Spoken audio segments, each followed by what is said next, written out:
It's always really exciting when you buy a boat for the first time. You're eager, you want to take your family and friends out on the water, but don't get too hasty. I want to help you avoid some of the mistakes new boat owners make and give some tips and advice for all you newbies out there. If you do have any other questions, once this video is over, my website, liftmarine.com, has plenty of info and even some accessories that you can use with your boat lift motor. Feel free to check those out and contact us with any questions you have.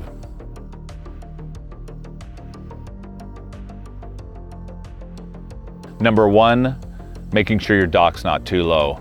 We all know with inertia, we do not want the biggest waves coming in and tearing your whole dock system out of the water. Just make sure your dock is higher than any possible waves.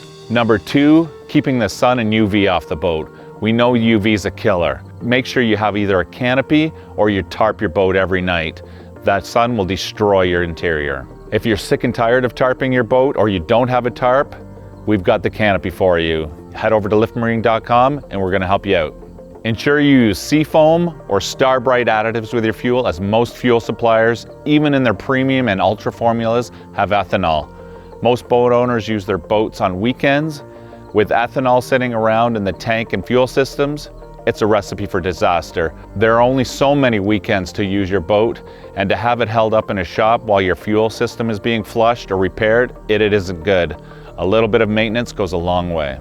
Getting a boat for the first time is exciting, but you want to make sure you're being as safe and efficient with every step of the process so that you can enjoy your boat for years to come. To find out more about boat lift motors, in particular how one could benefit you, give me a call or head to my website, liftmarine.com.